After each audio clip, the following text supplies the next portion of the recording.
The hunger gnawed at Florence Everhart's belly like a rabid animal as she stood before the glass counter of the general store in Park City, Utah, her trembling fingers clutching the only thing of value she had left in this unforgiving world. The silver locket had belonged to her mother, passed down through 3 generations of Everhart women. And now, in the autumn of 1878, Florence found herself desperate enough to part with it for something as simple as a hot meal and perhaps a loaf of bread to sustain her for another day or two. "I will give you $3 for it," the store owner said, his spectacles perched low on his nose as he examined the delicate piece of jewelry with a jeweler's loupe. "It is decent silver, but the market is flooded with such trinkets these days. Too many folks falling on hard times." Florence swallowed hard, her pride burning in her throat like bile. $3. It seemed an insult to her mother's memory, to her grandmother's legacy, but what choice did she have? She had not eaten a proper meal in 4 days, surviving on creek water and the few wild berries she could find on the outskirts of town. The boarding house had turned her out 2 weeks ago when she could no longer pay, and the dress she wore, once a respectable navy blue traveling outfit, now hung on her frame like a scarecrow's rags. "I will take it," she whispered, her voice barely audible above the bustle of the store. A few other customers browsed the shelves, and she felt their curious glances burning into her back. Everyone in Park City knew everyone else's business, and by now, they all knew that Florence Everhart, the schoolteacher from Boston who had come west to marry Thomas Whitley, had been jilted at the altar 3 months ago, left with nothing but broken promises and empty pockets. The store owner counted out 3 silver dollars and placed them in her palm. The coins felt heavy, substantial, and yet achingly light compared to what she had sacrificed. Florence closed her fingers around them and turned toward the door, intending to go straight to the restaurant next door and order the first real meal she had seen in days. "Hold on there, Samuel." A deep voice rang out across the store, commanding and rich with a slight drawl that spoke of Texas or perhaps Oklahoma. "How much did you say you would sell that locket for?" Florence turned to see a tall man in dusty riding clothes approaching the counter. He had the weathered look of someone who spent his days under the merciless sun, with sun-bronzed skin and lines around his eyes that suggested he squinted often against bright horizons. His dark hair needed a trim, curling slightly at his collar, and a few days of stubble shadowed his strong jaw. But it was his eyes that caught her attention, a startling shade of blue-gray that seemed to take in everything with quiet intelligence. "Well now, Mr. Wade, I had not thought to sell it quite so soon," Samuel replied, suddenly looking uncomfortable. "Just acquired it, you see." "I can see that clearly enough," the cowboy said, his gaze flickering briefly to Florence before returning to the shopkeeper. "Name your price." $5 seems fair," Samuel said, his merchant's instincts overriding any sense of shame at the quick markup. The cowboy, Mr. Wade, pulled a worn leather wallet from his vest pocket and extracted a $5 bill without hesitation. "I will take it."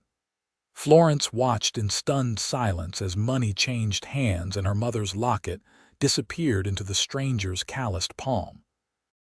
Something twisted in her chest, a complicated knot of humiliation and loss.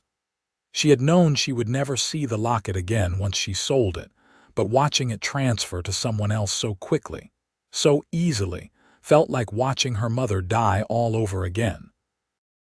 She turned and fled the store, the 3 silver dollars clutched in her fist, tears blurring her vision as she stumbled out into the afternoon sunlight. The main street of Park City stretched before her, a wide dirt road lined with false-fronted buildings that had sprung up almost overnight as silver mining brought fortune seekers from across the country. Wagons rattled past, and somewhere a piano played in one of the saloons, the tinny music drifting on the mountain air. "Madam, please wait." The deep voice called after her, followed by the sound of boots on the wooden boardwalk. "Madam, I apologize for startling you." Florence stopped but did not turn around. She could not bear to look at him, this stranger who now possessed her last connection to her family. She swiped at her eyes with the back of her hand, trying to compose herself. "I believe this belongs to you," he said, coming around to face her. He held out the locket, the silver chain dangling from his fingers, catching the light. She stared at it, then at him, confusion replacing her grief. "I do not understand. You just purchased that." "I did," he agreed. "And now I am giving it to you." No one should have to sell their mother's jewelry just to eat.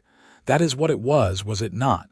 "Your mother's? How did you know?" Florence asked, her voice barely above a whisper. "I saw your face when you handed it over," he said simply. "I have seen that look before, loss, desperation. It is not a look any woman should have to wear." Florence's hands trembled as she reached for the locket, half expecting him to pull it away, to reveal this as some cruel joke.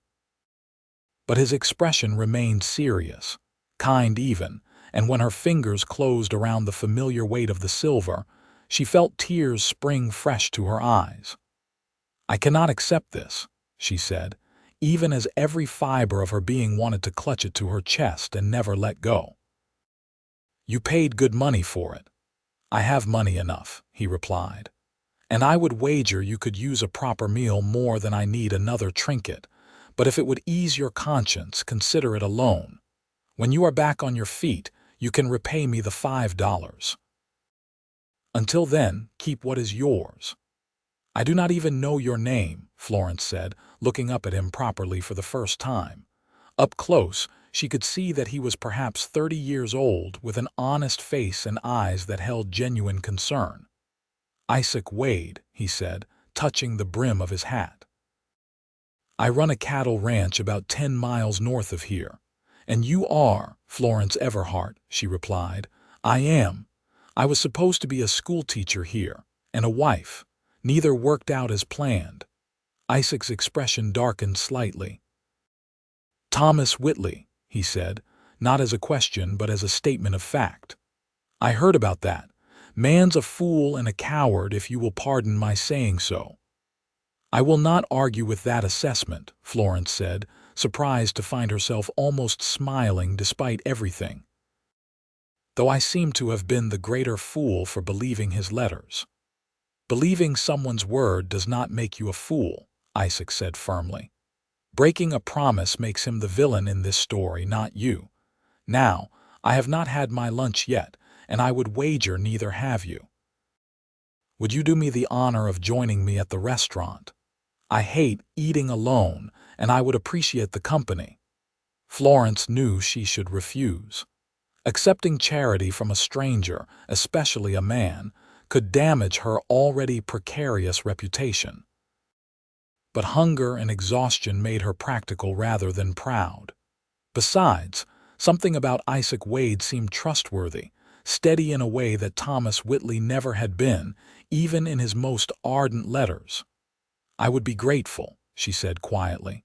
"Thank you, Mr. Wade." "Isaac, please," he said, gesturing toward the restaurant. "Mr. Wade was my father, and he has been gone these past 5 years." They walked the short distance to Martha's restaurant, a modest establishment that nonetheless had a reputation for serving the best food in Park City. The proprietress, Martha Hancock, looked up as they entered, her eyebrows rising slightly at seeing Florence in the company of Isaac Wade. Florence could practically hear the gossip wheels beginning to turn, but she was too hungry to care. "Table for 2, Martha," Isaac said pleasantly, as if he brought women to lunch every day. "Whatever you have that is hot and plenty of it." Martha showed them to a table by the window, and within minutes she returned with thick slices of fresh bread, butter, coffee, and the promise of beef stew and apple pie to follow. Florence tried to maintain some semblance of dignity, but the moment the bread touched her lips, she had to fight the urge to devour it like a starving animal. The butter melted on her tongue, and the coffee, hot and strong, seemed to bring her back to life with each sip. Isaac ate steadily but without hurry, his attention focused on his food rather than watching her, which she appreciated. It gave her a chance to eat without feeling scrutinized, to satisfy the gnawing hunger that had been her constant companion for days. "How long have you been in Park City?" Isaac asked when they had both taken the edge off their hunger. 3 months, Florence replied, setting down her coffee cup. "I arrived in July, full of hope and romantic notions." Thomas had written such beautiful letters, painting a picture of a life together, teaching the children of Park City, building a home in the mountains. It all seemed like a dream. "What happened?" Isaac asked gently. Florence took a breath, steadying herself. She had not spoken of it to anyone, had kept the humiliation bottled up inside. But something about Isaac's patient, non-judgmental presence made the words flow easier. "I arrived to find that Thomas had neglected to mention several important details in his correspondence," she said, her voice tight with controlled anger. "First, that he was already engaged to another woman, the daughter of the mine owner. Second, that his letters to me had been written on a dare, a game among his friends to see if he could convince some foolish Eastern woman to come west. And third, that there was no teaching position, as the town already had a perfectly competent schoolmaster." Isaac's jaw tightened, a muscle jumping in his cheek. "That is beyond cruel, that is evil."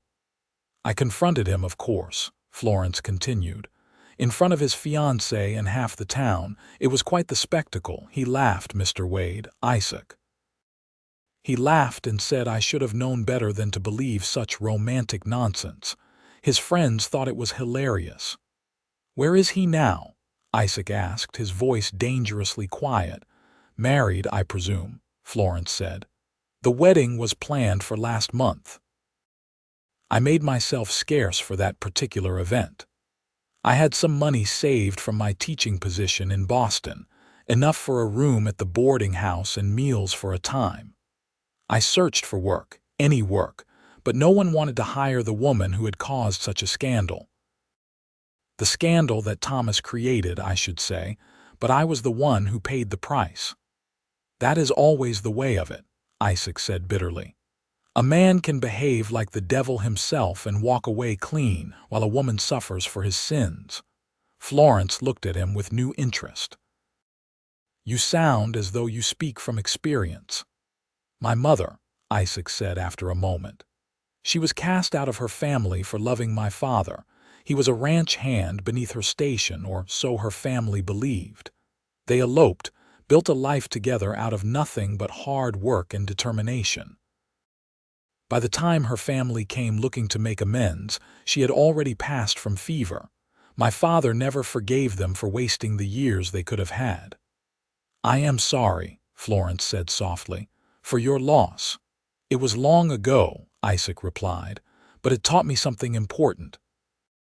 That society's rules about what is proper and who is worthy are often nothing but pride and prejudice dressed up as morality. A person's worth is not determined by their social standing, but by their character and their actions." The stew arrived, rich with tender beef and vegetables, and they ate in companionable silence for a time. Florence felt strength returning to her body with each bite, though she knew the real hunger, the deep soul weariness of being alone and unwanted in an unforgiving place, would take more than one good meal to heal. "What will you do now?" Isaac asked as they finished their meal. The apple pie sat between them, still warm from the oven, fragrant with cinnamon. "I do not know," Florence admitted. "I have nowhere to go. I used the last of my money for the boarding house, and they will not take me back without payment in advance. I thought perhaps I could travel to Salt Lake City," find work there, but the train fare is more than I have." Isaac was quiet for a long moment, his fingers drumming thoughtfully on the table. Florence could see him working through something in his mind, weighing options and consequences. "I have a proposition for you," he said finally. "I need a housekeeper at my ranch. The last one left to get married 6 months ago, and I have been managing on my own, which is to say the house is a disaster, and I have been living on beans and bad coffee. I can offer you a room, 3 meals a day, and $30 a month. It is honest work, and it would give you time to save money and figure out your next steps." Florence's heart leaped at the offer, but caution held her back. "Mr. Wade, Isaac, that is incredibly generous, but I must consider my reputation. A single woman living on a ranch with a single man, even as a housekeeper, would cause talk." "It would," Isaac agreed. "But from what you have told me, people are already talking. At least this way, you would have a roof over your head and food in your belly while they talk. And for what it is worth, I have a ranch hand, Miguel Chavez, and his wife Maria, who live in the small house on the property. They have been with me for 3 years. Maria could serve as chaperone of sorts, and her presence would lend respectability to the arrangement." "Why are you doing this?" Florence asked, searching his face for any sign of ulterior motives. "You do not know me. I could be a terrible housekeeper. I could be dishonest or lazy or any number of undesirable things." "You could be," Isaac allowed, "but I do not think you are. I watched you in that general store, the way you hesitated before selling that locket, the pain it cost you. I saw the way you tried to refuse when I gave it back, because your pride would not let you accept what you saw as charity. Those are not the actions of someone dishonest or lazy. And as for why I am doing this, perhaps I remember what it was like when my parents had nothing, when people turned their backs on them. Perhaps I believe in helping when I can." Florence felt something crack inside her chest, some hard shell she had built around her heart since Thomas's betrayal. This man, this stranger, was offering her a lifeline with no apparent expectation of anything in return. It seemed too good to be true, and yet his eyes held nothing but sincerity. "I accept," she said before she could talk herself out of it. "And I promise you, Mr. Wade, Isaac, I will earn every penny of that wage. You will not regret this kindness." "I do not think I will," Isaac said, and for the first time since she had met him, he smiled fully. It transformed his face, softening the weathered lines and making him look younger, almost boyish. Florence felt an unexpected flutter in her chest and quickly dismissed it. Gratitude was not affection, she reminded herself. This was a business arrangement, nothing more. They finished their pie and coffee, and Isaac settled the bill with Martha, who watched the exchange with undisguised curiosity. As they stepped back out into the afternoon sun, Isaac gestured down the street toward where a wagon stood hitched outside the general store. "I need to pick up some supplies and then we can head out to the ranch," he said. "It is about an hour's drive from town. We should arrive well before dark." "I have a trunk at the boarding house," Florence said. "My belongings, what few there are. We will collect it," Isaac assured her. "Why do you not wait by the wagon while I gather my supplies? Save you the awkwardness of facing Samuel again so soon." Florence nodded gratefully and made her way to the wagon, a sturdy vehicle that had clearly seen years of hard use but was well maintained. She ran her hand along the smooth wood of the seat, still half expecting to wake up and find this had all been a dream, that she was still on the street with nothing but $3 and a sold locket to her name. But the wagon was solid beneath her palm, and when Isaac emerged from the general store with Miguel, a wiry man with kind eyes and sun-darkened skin, carrying sacks of flour and coffee and other goods, she knew it was real. Miguel tipped his hat to her politely and helped load the supplies into the wagon bed. "Miguel, this is Miss Florence Everhart," Isaac said. "She will be taking over as housekeeper at the ranch. Miss Everhart, Miguel Chavez.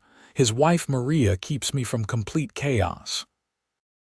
"A pleasure, Miss Everhart," Miguel said with a slight accent that spoke of Mexico or perhaps Southern California. "Maria will be very happy to have another woman around. She complains I spend too much time talking about cows." Florence found herself smiling. "I look forward to meeting her." They made a brief stop at the boarding house, where the landlady, Mrs. Henderson, sniffed disapprovingly but handed over Florence's trunk without comment, beyond a muttered observation about some people having all the luck. Florence ignored her, grateful simply to have her few possessions back. The books and clothes and small mementos that represented her entire life. The ride north out of Park City took them through spectacular country. The Wasatch Mountains rose around them in shades of gold and crimson as the aspens turned with the autumn season. The air grew cooler and cleaner the farther they traveled from town, scented with pine and sage. Florence breathed deeply, feeling some of the tension leave her shoulders for the first time in weeks. "It is beautiful here," she said, watching an eagle circle overhead against the impossibly blue sky. "It is," Isaac agreed, handling the reins with easy competence. "I came here 5 years ago after my father passed, sold our place in Texas and headed north, looking for country that called to my soul. When I saw this valley, I knew I was home." "Do you miss Texas?" Florence asked. "Sometimes," Isaac admitted. "I miss the friends I had there, the familiarity of the place. But Utah has been good to me. The land is rich for grazing, and there is enough water if you know where to look. I have built something here that is truly mine, not inherited or borrowed, but earned through my own sweat and labor." Florence heard the pride in his voice and understood it. She had felt something similar when she had earned her teaching certificate, when she had stood before her first classroom in Boston, and realized she was supporting herself through her own mind and efforts. That pride had been stripped from her when Thomas's deception had robbed her of her position and her dignity. But perhaps, she thought, perhaps she could rebuild it here in this wild, beautiful country.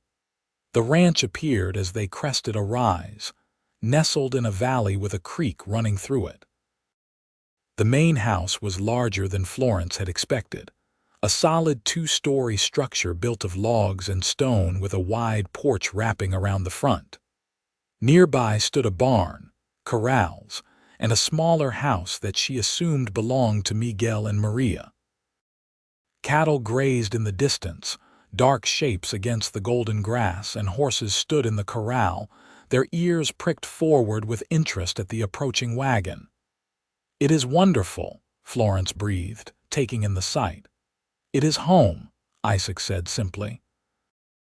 "Welcome to the Wade Ranch, Miss Everhart."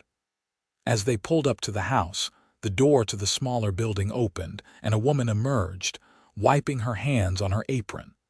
She was perhaps 40, with dark hair streaked with silver and a warm, open face that broke into a smile when she saw the wagon. "Maria," Isaac called, climbing down from the wagon. "Come meet our new housekeeper." Maria approached quickly, her eyes bright with curiosity and welcome. "Miss Everhart, Miguel just told me. I am so pleased you will be joining us." This stubborn man has been living like a bear in a cave since Rosa left. "I am not that bad," Isaac protested, but Maria waved him off. "You had beans for breakfast," she said pointedly. "Beans for breakfast. This is not civilized." Florence could not help but laugh, and Maria beamed at her. "Come, let me show you to your room. You will want to settle in before supper. I will bring something over for all of us. You are too thin, child. We will fix that." Isaac carried Florence's trunk up to the house, while Maria chattered happily about the ranch, the routines, and how wonderful it would be to have another woman to talk to. The interior of the house was indeed chaotic, as Isaac had warned, with dishes stacked in the sink and dust coating most surfaces. But Florence could see the bones of a beautiful home beneath the neglect. The main room had a large stone fireplace, comfortable furniture, and windows that let in golden afternoon light. A kitchen occupied one corner, spacious and well-equipped, and stairs led to the second floor. Her room was at the end of the upstairs hallway, a pleasant space with a real bed, a dresser, a washstand, and a window that overlooked the valley. It was more than she had dared hope for, clean and private and safe. "Thank you," she said to Isaac as he set her trunk down carefully. "For all of this. I know I have already said it, but I cannot express how much this means to me." "You do not have to keep thanking me," Isaac said. "You will earn your keep, I am sure. This house needs a woman's touch, and I am man enough to admit I am hopeless at keeping it properly." "I will have it in order within a week," Florence promised, already mentally cataloging what needed to be done. "Take your time," Isaac replied. "Settle in first. Tomorrow is soon enough to start." He left her alone to unpack, and Florence sank down on the bed, testing its comfort. It was firm and clean, with quilts that smelled of lavender. She touched the locket at her throat, the silver warm from her skin, and felt tears prick at her eyes again. But this time, they were not tears of despair or humiliation. They were tears of relief, of gratitude, of the overwhelming sensation of having been caught just before falling into the abyss. That night, Maria brought over a feast, fried chicken and mashed potatoes and green beans and fresh bread, insisting they all eat together at the big table in the main house. Miguel and Isaac talked about the cattle, planning for the coming winter, while Maria and Florence discussed household matters and Maria shared stories about the area. It was warm and friendly and easy, like being part of a family, and Florence felt the frozen places in her heart beginning to thaw. Over the following days, Florence threw herself into her work with determined energy. She scrubbed and swept and organized, washing windows until they sparkled and beating rugs until the dust clouds made her cough. She learned the quirks of the wood stove in the kitchen and began preparing meals. Simple fare at first, but gradually becoming more ambitious as she regained her confidence. Isaac was an easy employer, never demanding but always appreciative. He rose before dawn to work with the cattle and the horses, often not returning until dusk, but he never failed to compliment the clean house or the hot meal waiting for him. Miguel and Maria became friends as much as colleagues, with Maria teaching Florence the practical skills she had never needed in Boston: how to preserve food for the winter, how to make soap, how to read the weather in the mountains. Florence found herself falling into the rhythms of ranch life, the early mornings and hard work, the simple pleasures of a job well done. She felt her strength returning, both physical and emotional, as the days passed and autumn deepened into the first hints of winter. One evening, about 3 weeks after her arrival, Florence was finishing the dishes when Isaac came in from the barn, his face troubled. "Is something wrong?" she asked, setting down the plate she had been drying. "Storm coming," Isaac said, moving to the window to peer out at the darkening sky. "Big one from the feel of it. Miguel and I will need to bring the cattle down from the high pasture tomorrow, get them closer to shelter. It is earlier than usual for a serious storm, but the signs are all there." "Is there anything I can do to help?" Florence asked. "Just have plenty of hot food and coffee ready," Isaac replied. "It will be long, hard work, and we will likely be frozen and exhausted by the time we finish. Actually, there is one other thing. We have a few horses that are too young or too green to be much use in a storm. Would you be willing to keep an eye on them in the near corral? Just make sure they have water and hay, keep them calm if the weather gets rough." "Of course," Florence said. "I am not very experienced with horses, but I can learn." "I will show you in the morning," Isaac promised. "They are gentle animals, nothing to be afraid of." True to his word, Isaac spent an hour the next morning introducing Florence to the horses, showing her how to approach them, how to read their moods and respond to their needs. Florence found herself charmed by the animals, by their soft noses and intelligent eyes, the way they whickered softly when she brought them hay. The storm hit that afternoon with a vengeance, wind howling down from the mountains and bringing with it a wall of snow and sleet. Florence watched from the house as Isaac and Miguel rode out into the blizzard, barely visible through the white curtain of falling snow. She kept the stove hot and coffee ready, and when they finally returned hours later, frost rimed and shivering, she had hot stew and warm blankets waiting. "All the cattle are safe," Isaac reported, his teeth chattering as he wrapped his hands around a mug of coffee. "Lost track of a few in the storm, but Miguel thinks they took shelter in the canyon. We will look for them when this passes."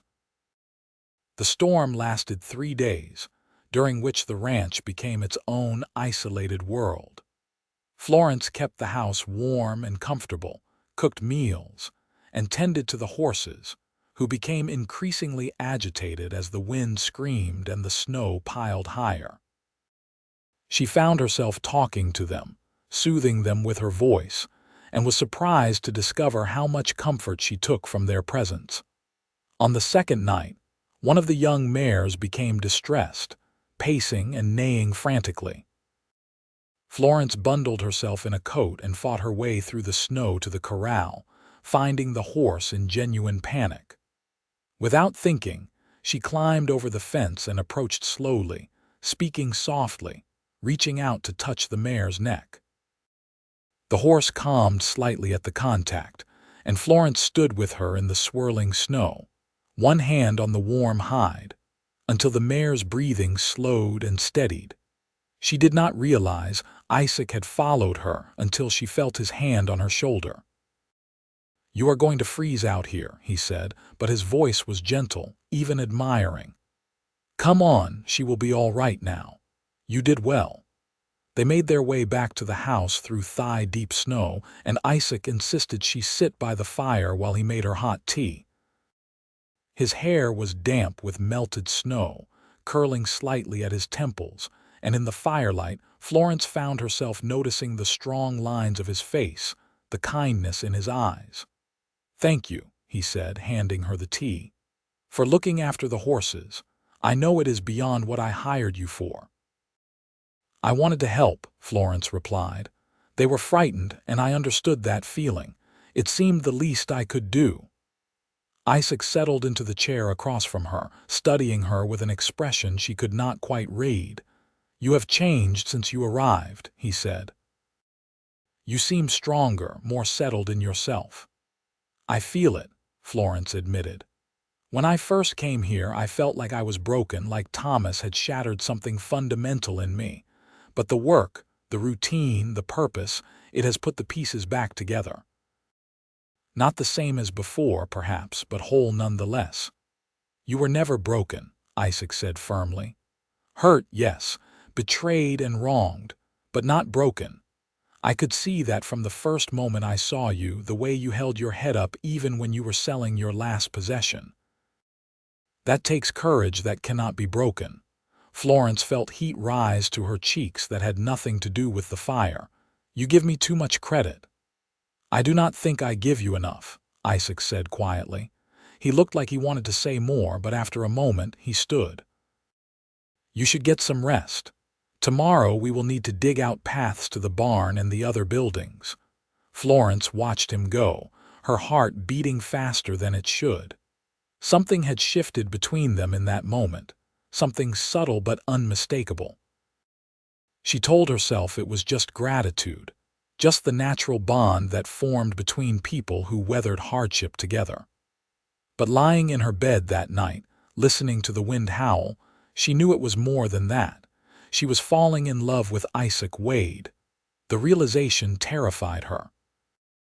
It had been less than 2 months since Thomas had humiliated her, had revealed himself to be cruel and false. How could she trust her judgment again so soon? How could she be sure that what she felt for Isaac was real and not just a desperate need for security and kindness after being treated so poorly? And even if her feelings were genuine, what reason did she have to believe Isaac felt the same? He had been unfailingly kind and respectful, but that could just as easily be his natural character as any particular regard for her. He had offered her a job, nothing more, and it would be the height of foolishness to read romantic feelings into simple decency. Florence resolved to guard her heart, to keep her feelings to herself, and simply do the work she had been hired to do.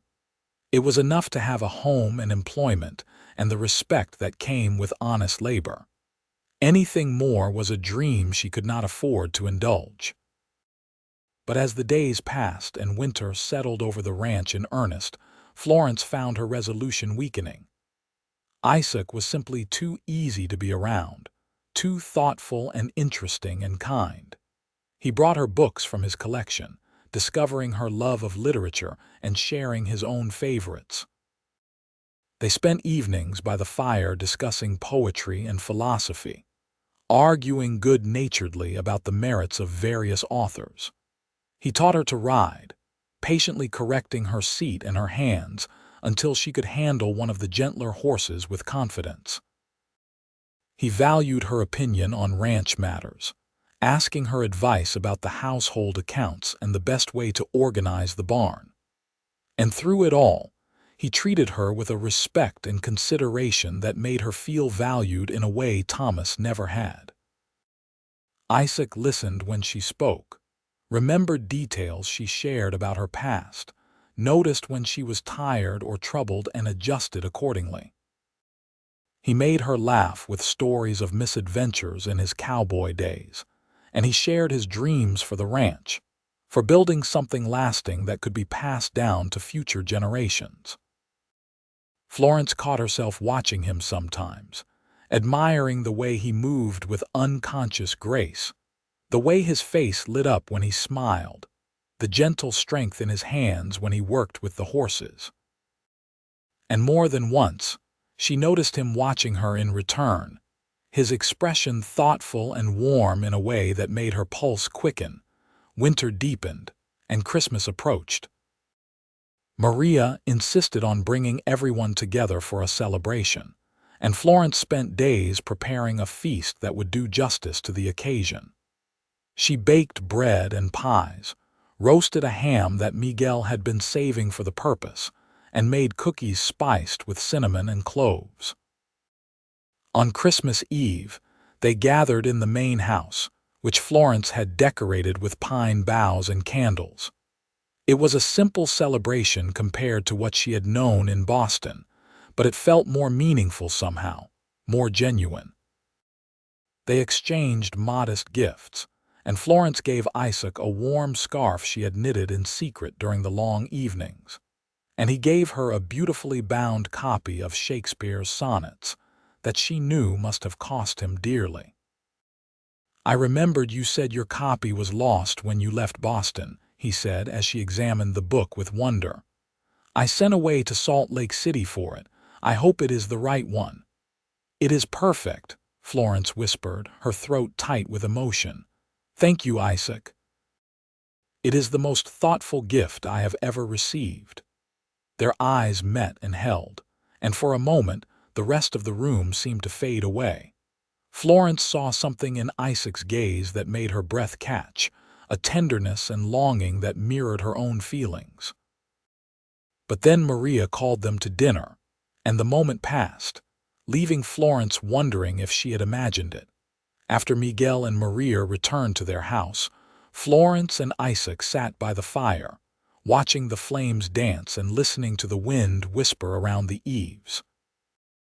"This has been the best Christmas I have had in years," Isaac said quietly. "Thank you for making it special. You gave me a home when I had nothing, Florence replied. I should be thanking you.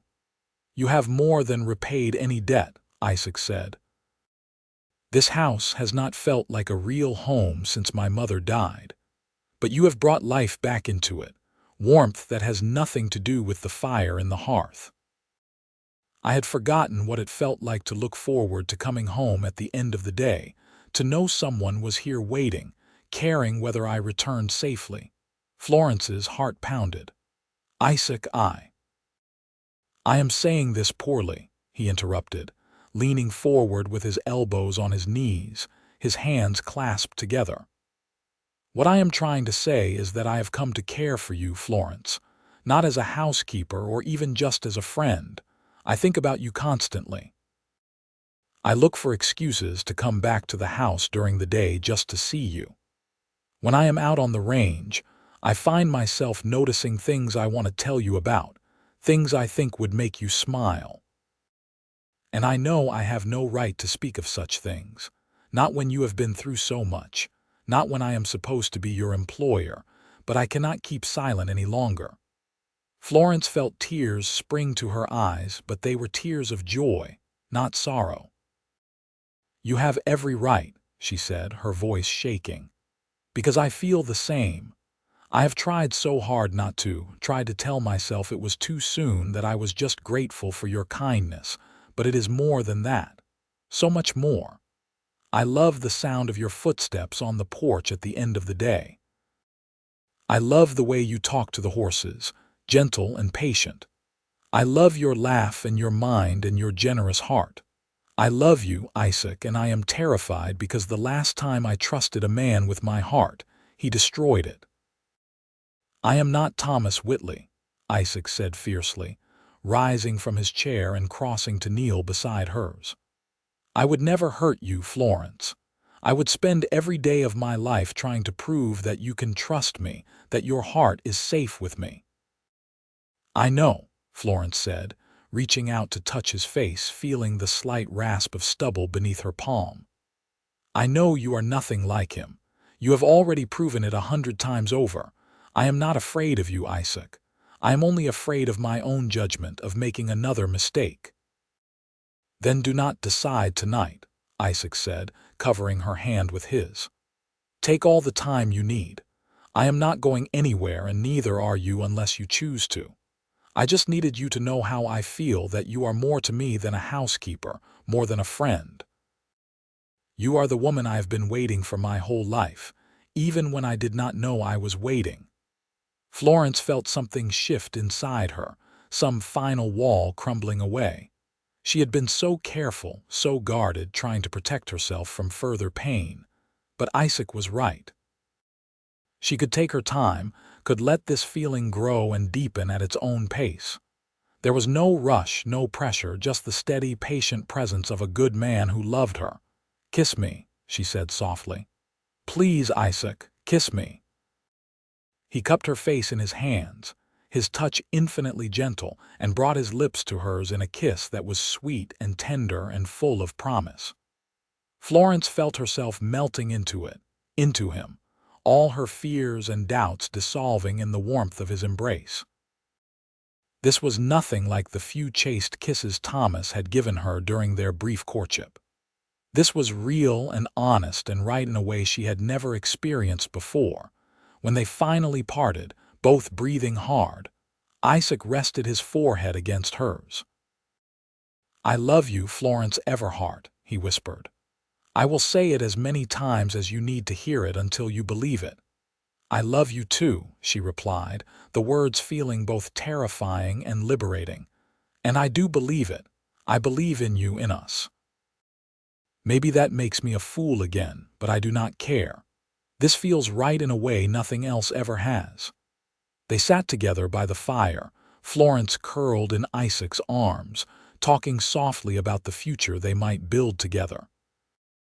There was no formal proposal that night, no promises beyond what had already been spoken, but Florence felt a certainty settling over her. This was where she belonged, in this house, on this ranch, with this man. The winter passed in a glow of happiness that Florence had never known before. She and Isaac grew closer with each passing day, learning the rhythms of each other's hearts and minds. They were discreet around Miguel and Maria, but the older couple was far from blind, and Maria took particular delight in making knowing comments about how well-suited they were. In February, Isaac took Florence into Park City for supplies, and as they walked down the main street, they encountered Thomas Whitley and his wife. Florence felt her stomach clench, bracing for the old humiliation and pain, but to her surprise, all she felt was a distant pity. Thomas looked dissatisfied and petulant, his wife harried and unhappy, and Florence realized that even if he had kept his promise, she would have been miserable with him. "Miss Everhart," Thomas said, his tone condescending. "I heard you found employment as a servant. How fortunate for you."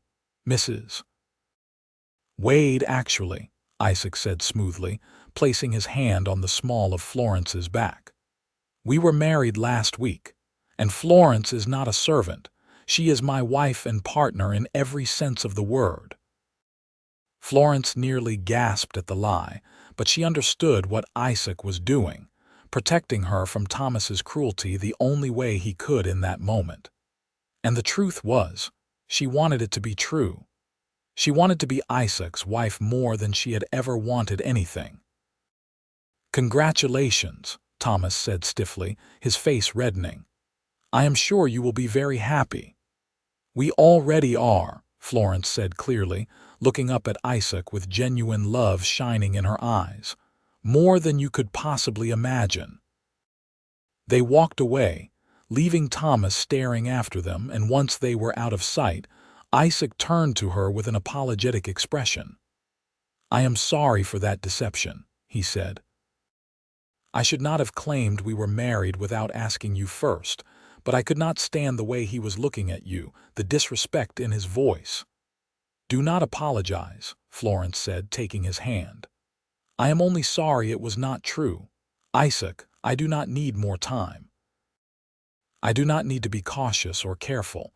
I know what I want, and I want you. I want to be your wife, truly and legally, if you will still have me." Isaac stopped walking and pulled her into his arms right there on the street, heedless of who might see. "If I will still have you," he repeated incredulously. "Florence, I have been carrying my grandmother's ring in my pocket for a month, waiting for the right moment to ask you. Yes, I will have you. I will marry you today if you are willing." "Today seems a bit rushed," Florence said, laughing through her tears. "But soon. Very soon." They married 3 weeks later in a small ceremony at the ranch, with Miguel and Maria as witnesses and the local minister officiating. Florence wore a simple dress of pale blue that Maria had helped her sew, and Isaac wore his best suit, his hair freshly trimmed and his boots polished to a shine. The ceremony was brief but heartfelt, and when the minister pronounced them husband and wife, Isaac kissed her with such tenderness and joy that Florence felt her heart might burst from happiness. The celebration that followed was modest but warm, with Maria's cooking and a few neighbors who had become friends stopping by to offer their congratulations.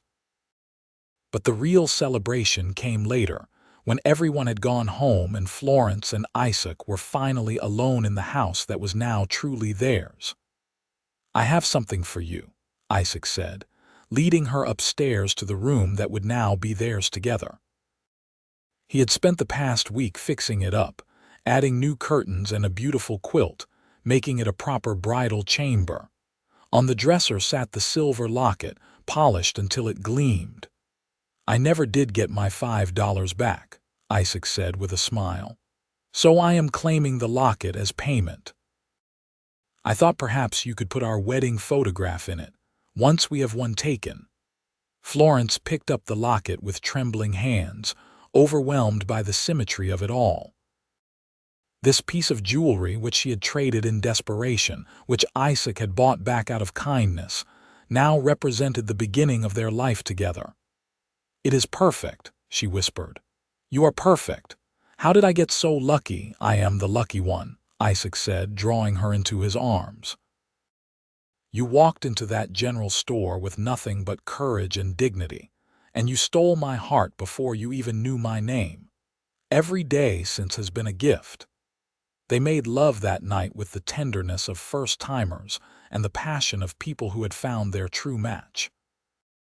Florence had been nervous, her experience limited to the vague and often frightening warnings she had received from older women in Boston. But Isaac was patient and gentle, making sure she felt safe and cherished. It was beautiful and intimate and utterly right, a joining of not just bodies but souls. In the months that followed, Florence bloomed in her new role as Isaac's wife and partner. She continued to manage the household, but now it was her home, not just her workplace. She learned more about ranching, helping with the horses, and even trying her hand at riding herd on the cattle. She became a fixture in the small community, known for her kindness and her sharp mind, and gradually, the scandal of her arrival in Park City faded into the background. The first winter of their marriage was hard, with blizzards that tested the limits of their supplies and their endurance. But they faced it together, finding joy in the small things, the warmth of the fire, the taste of hot coffee on a cold morning, the comfort of each other's arms at night. Spring brought new life to the ranch, calves being born and foals testing their legs, and it also brought new life to Florence. She realized she was pregnant in April, and the joy on Isaac's face when she told him was something she would treasure forever. "A baby," he kept saying, wonder in his voice. "We are going to have a baby." "Are you happy?" Florence asked, though she could see the answer in his eyes. "Happy does not begin to cover it," Isaac said, pulling her close. "You have given me everything, Florence. A home that feels like a real home. Love that I never thought I would find, and now a child. I cannot imagine being more blessed." The pregnancy was not easy, with morning sickness that lasted well into the afternoon, and aches that made her uncomfortable as she grew larger. But Isaac was attentive and supportive, taking on more of the household tasks without complaint and treating her like she was made of spun glass. In December, exactly 9 months after their wedding, Florence went into labor. Maria attended her, along with the midwife from town, and after 12 hours of hard work, Florence delivered a healthy baby boy with a shock of dark hair and his father's blue-gray eyes. "What should we name him?" Isaac asked, holding his son with such careful reverence that Florence felt tears streaming down her face. "Samuel," Florence said, "after your father, so that he knows where he comes from and the good man whose blood runs in his veins." Isaac's eyes grew bright with unshed tears. "Samuel Isaac Wade," he said softly. "It is perfect." Little Samuel was an easy baby, content to nurse and sleep and watch the world with solemn eyes. Florence discovered reserves of love she had not known she possessed, and watching Isaac with their son, seeing the gentle patience and fierce protectiveness, made her fall in love with him all over again. The years passed in a blur of happiness and hard work. Samuel grew into a curious, energetic toddler, always underfoot and getting into mischief. When he was 3, Florence discovered she was pregnant again, and this time she delivered a daughter, Catherine, who had her mother's green eyes and her father's stubborn chin. The ranch prospered under Isaac's management, growing from a modest operation to one of the most successful in the area. He hired more hands, good men who respected Florence and treated her with the courtesy due to the boss's wife. Florence expanded the garden, planting fruit trees and vegetables that provided for their table and gave them surplus to trade in town. Florence reconnected with her family in Boston through letters, her sisters reaching out after hearing of her marriage and children. The estrangement that had occurred after she left for Utah, driven by their disapproval of her pursuit of Thomas Whitley, slowly healed through correspondence. They never quite understood her choice to stay in the West, but they could not argue with the happiness that shone through in her letters. When Samuel was 7 and Catherine was 4, Florence gave birth to twins, 2 more boys that they named David and Joseph. The house was chaos after that, full of noise and laughter and the constant activity of 4 young children, but it was a joyful chaos that Florence embraced wholeheartedly. She sometimes thought back to that desperate day in the general store, to the moment when she had sold her mother's locket believing she had reached the absolute bottom of her life. She remembered the hollow ache of despair, the certainty that she would never be happy again, that Thomas's betrayal had ruined her for any future joy. How wrong she had been. How beautifully, wonderfully wrong. One evening, when the children were finally asleep and the house was quiet, Florence and Isaac sat on the porch watching the sunset paint the mountains in shades of gold and purple. They did this often, stealing moments of peace between the demands of the ranch and their growing family, just sitting together in comfortable silence. "You ever regret it?" Isaac asked suddenly. "Staying here instead of going back to Boston, building this life instead of the one you planned?" "Not for a single moment," Florence said, taking his hand. "That life I planned, it was built on lies and false promises. This life, the one we built together, it is real and solid and true. I have everything I ever wanted here, even if I did not know I wanted it until I found it. I think about what would have happened if I had not gone into that general store that day," Isaac mused. "If I had ridden straight back to the ranch instead of stopping for supplies, would we ever have met? Would you have survived without help?" "I do not know," Florence admitted.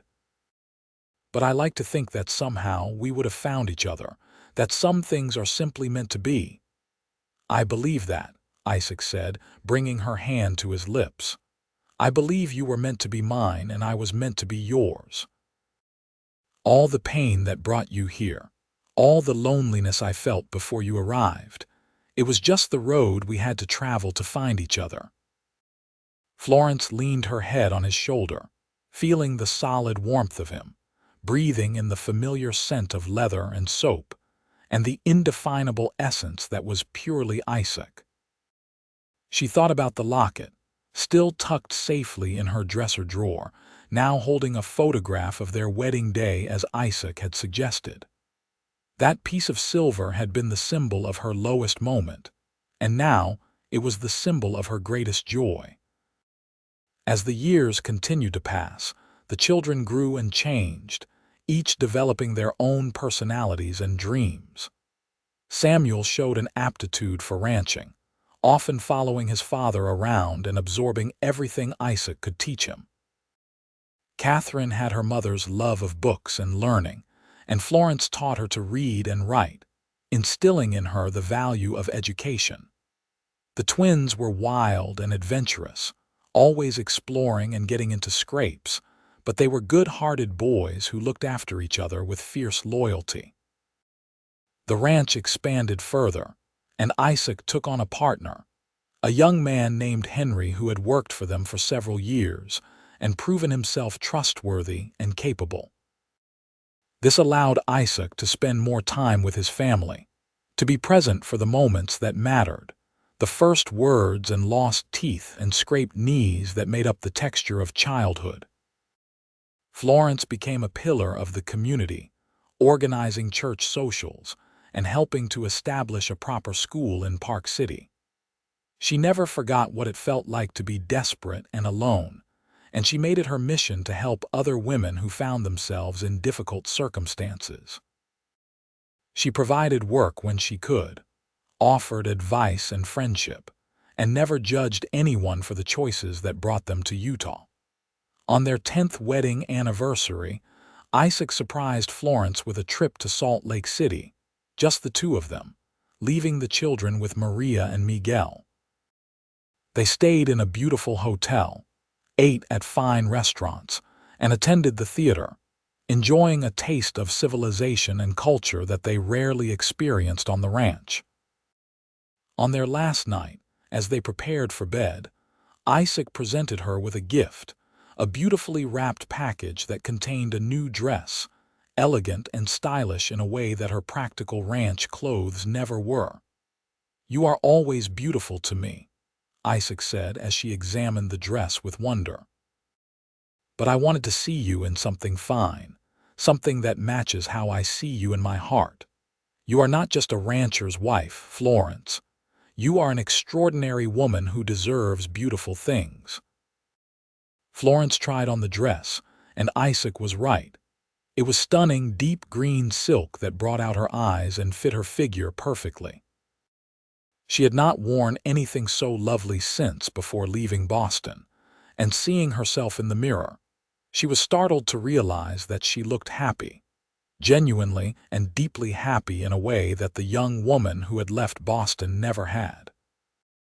"Dance with me," Isaac said, and though there was no music, they swayed together in the hotel room, holding each other close and savoring the moment.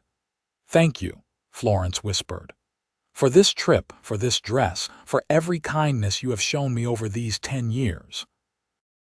Thank you for being exactly the man you promised you would be." "Loving you has been the easiest thing I have ever done," Isaac replied.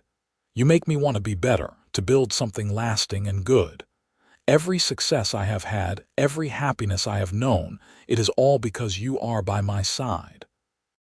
They made love that night with the passion and familiarity of long married lovers, and Florence felt grateful for every moment that had led her to this place, even the painful ones. Without Thomas's betrayal, she would never have been in that general store. Without her desperation, Isaac would never have had the opportunity to show her kindness. Without that kindness, they would never have fallen in love. When they returned to the ranch, the children greeted them with enthusiastic hugs and excited chatter about everything that had happened while they were gone. The house was messier than Florence had left it, and there were dishes in the sink and mud tracked across the floors, but it did not matter. This was home, messy and chaotic and full of love, and she would not trade it for anything. The years continued their steady march forward. Samuel grew into a fine young man, eventually marrying a sweet girl from town and building a house on the far end of the ranch property, planning to take over the operation eventually. Catherine went east for college, fulfilling Florence's dream of higher education, and returned with a teaching certificate and a passion for education reform. The twins followed their own paths, David into the military and Joseph into business in Salt Lake City. Florence and Isaac became grandparents, first once, then many times over, their house always full of visiting children and grandchildren. They grew older together, their hair turning gray and their faces lined with the years, but the love between them never diminished. If anything, it deepened, becoming richer and more complex with each passing year. When Florence turned 60, Isaac organized a celebration that brought together their entire extended family, friends from across the state, and even a few relatives from Boston who made the journey west. It was a joyous occasion, full of laughter and memories, and as Florence looked around at the gathering, at the life she and Isaac had built together, she felt overwhelmed with gratitude. "Speech," someone called out, and the crowd took up the chant. Florence stood, feeling a bit self-conscious but also eager to share what was in her heart.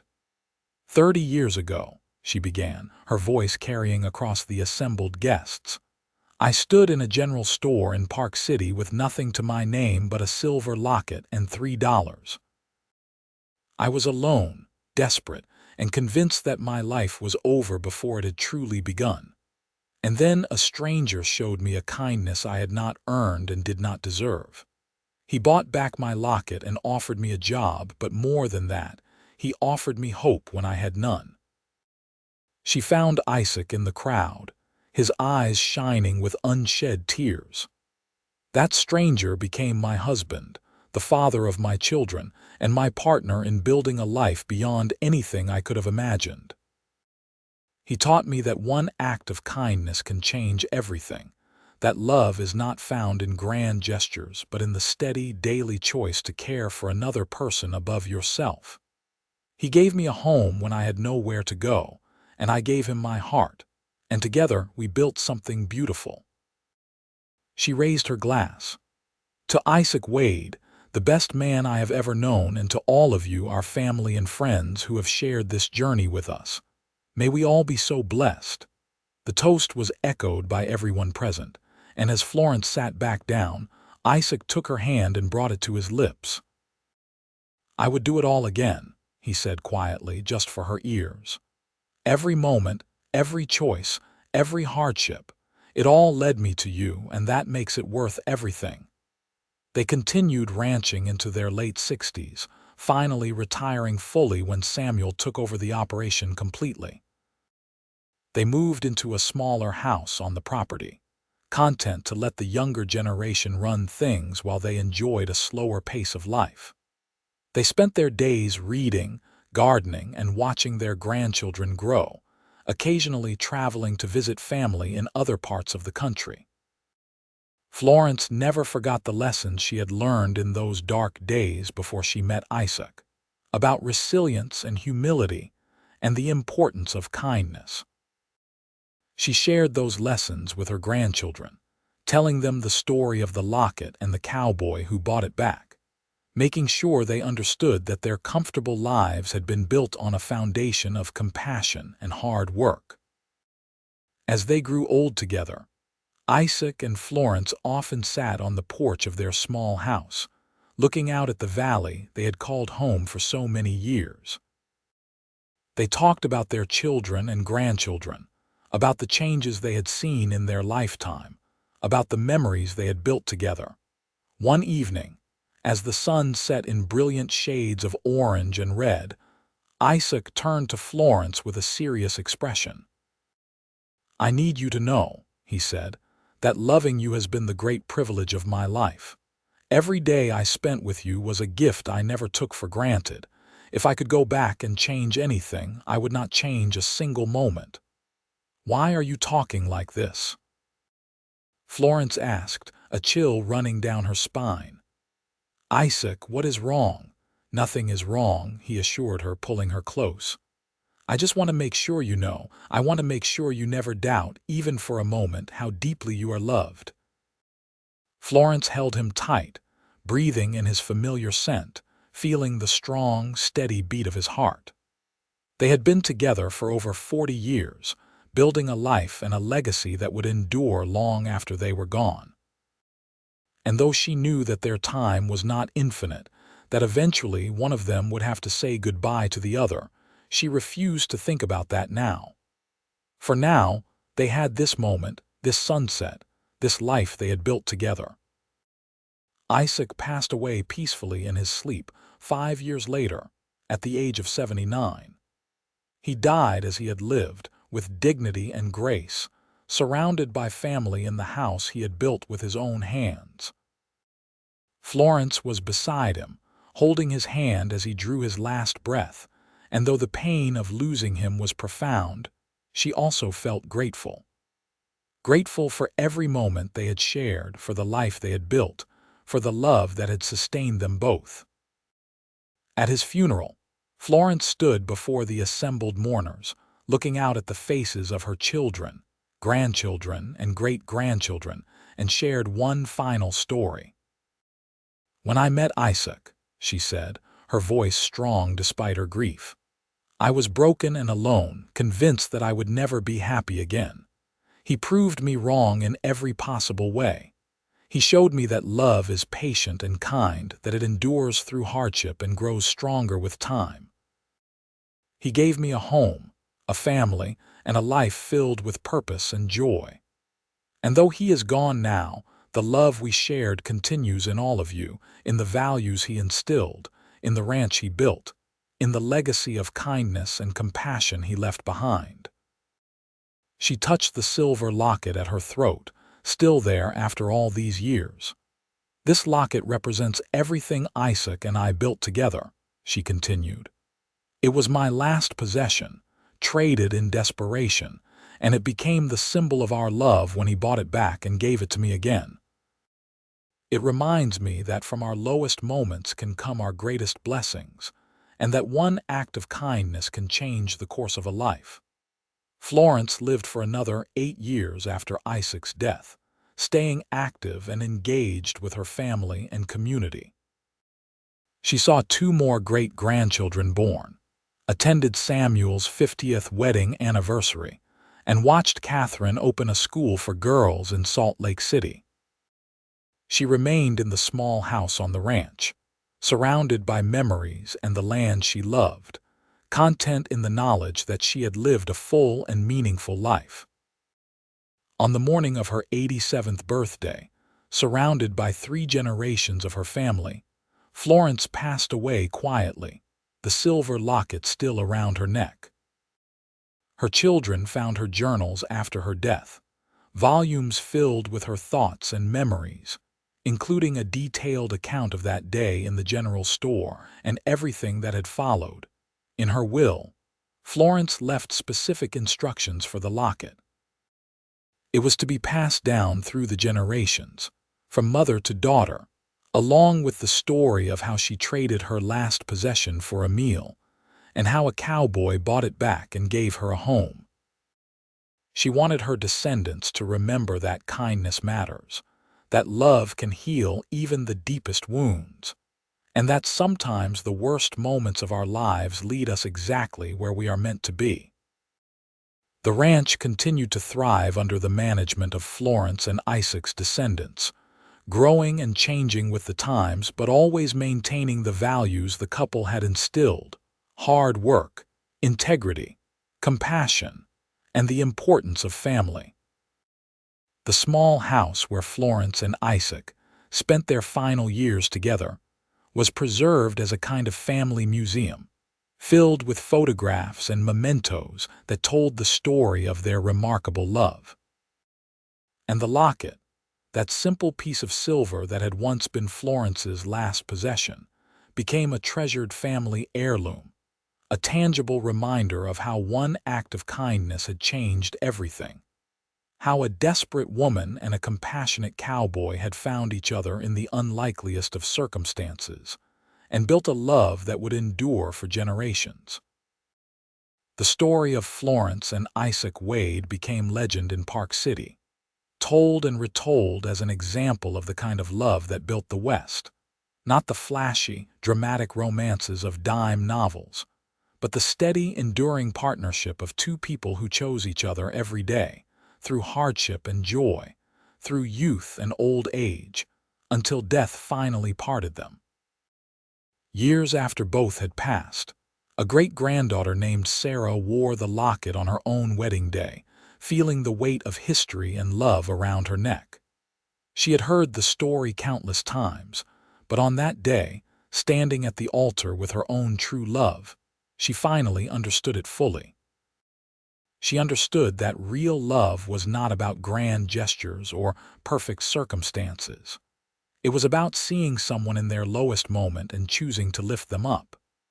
It was about building something together, brick by brick, day by day, through all the challenges life could throw at you.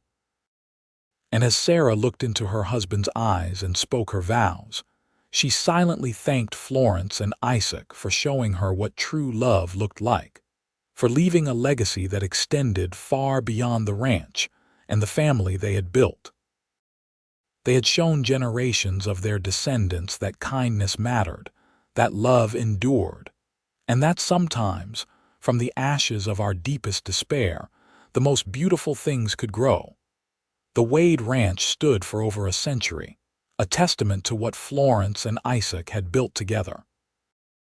Though eventually, it was sold outside the family as ranching became less profitable and descendants pursued other dreams, the story remained, passed down through letters and journals and family gatherings, a reminder of where they had come from and the values that had shaped them. And somewhere, In a jewelry box carefully tended by the current keeper of the family history, the silver locket still rested, its surface worn smooth by the passage of time and the touch of many hands. Inside, faded photographs of Florence and Isaac smiled out at whoever opened it, their faces young and full of hope, forever frozen in that moment of perfect happiness when they had just begun their life together. The locket had traveled a long journey from that desperate day in the general store, but it had come to represent something far greater than its monetary value. It was a symbol of resilience, of love, of the power of kindness to transform lives. It was a reminder that we never know how our actions might change someone's life, that reaching out to help a stranger might be the beginning of something extraordinary. And in that way, Florence and Isaac's love story never really ended. It continued in every act of kindness their descendants performed, in every moment of compassion shown to someone in need, in every choice to build something lasting rather than seeking immediate gratification. Their legacy lived on, not just in the children and grandchildren who bore their names and their features, but in the values they had embodied, and the love they had demonstrated was possible. From a single moment of kindness in a general store in Park City, Utah, in the autumn of 1878, an entire legacy had grown, spreading out like ripples on water, touching more lives than Florence and Isaac could have ever imagined. And that, perhaps, was the greatest testament to their love.